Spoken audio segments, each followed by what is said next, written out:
Hi friends, இன்றைக்கி நம்ம டேஸ்டான கேசரி செய்ய போகிறோம். அதை எப்படி ஈஸியான மெத்தடில் செய்யலான்னு பார்க்கலாம் வாங்க.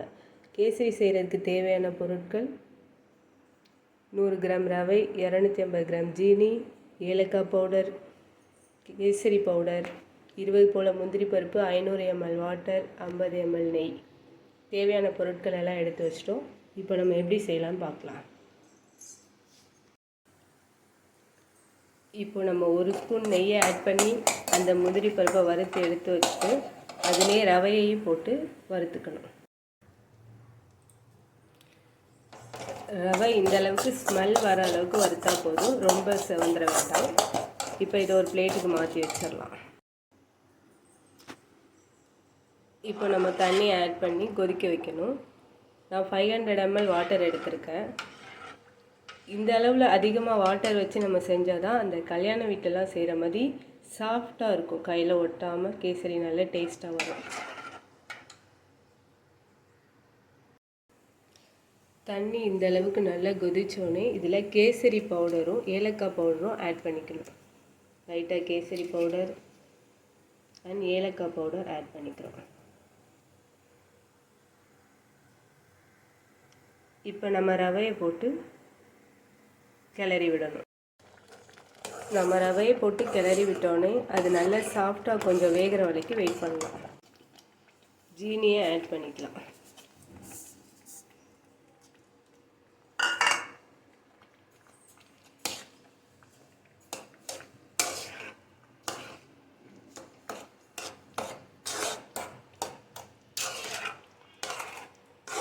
ஃபஸ்ட்டு ஜீனி ஆட் பண்ணால் ஒரு மாதிரி கெட்டியாகிடும் கொஞ்சம் நேரம்க்கு அப்புறம் சாப்பிடும்போது. ஸோ இப்போ நம்ம ஆட் பண்ணிக்கிட்டா தான் கரெக்டாக வரும். ரவை வெந்ததுக்கப்புறம் தான் ஜீனி ஆட் பண்ணோம், அதுதான் பக்குவம். இப்போ பாருங்கள் கேசரி எப்படி அழகாக வெந்து வருதுன்னு. இப்போ நம்ம எடுத்து வச்சுருக்க நெய்யை கொஞ்சம் கொஞ்சமாக ஊற்றி கிளறி விட்டுக்கிட்டே இருக்கணும்.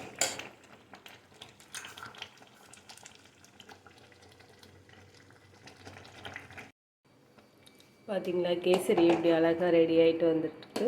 இப்போது கேஸ் சிம்மில் வச்சுக்கலாம். முந்திரி பருப்பை ஆட் பண்ணி ஒரு 2 மினிட்ஸ் கிளறி விட்டாலே போதும், சுவையான கேசரி ரெடி ஆகிடும்.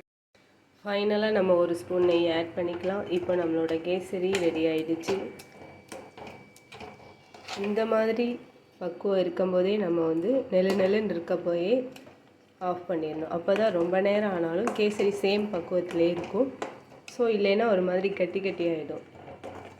இப்போ பார்த்திங்கன்னா கேசரி கரெக்டாக ரெடி ஆகிடுச்சு.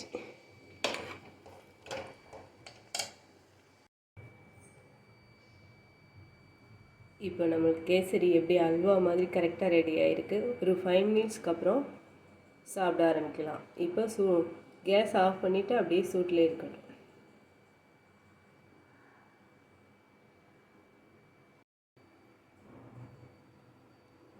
பிளேட் வச்சு க்ளோஸ் பண்ணிடாதீங்க, கொஞ்சம் ஆறுனதுக்கப்புறம் க்ளோஸ் பண்ணலாம். ஓகேங்களா?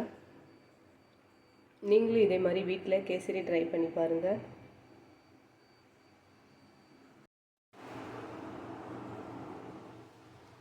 இப்போ நம்மளோட டேஸ்டான சாஃப்டான ஜூஸியான கேசரி ரெடி. இப்போ நம்ம இதை சுட்டி பாலாக்கு சாப்பிட தரலாம்.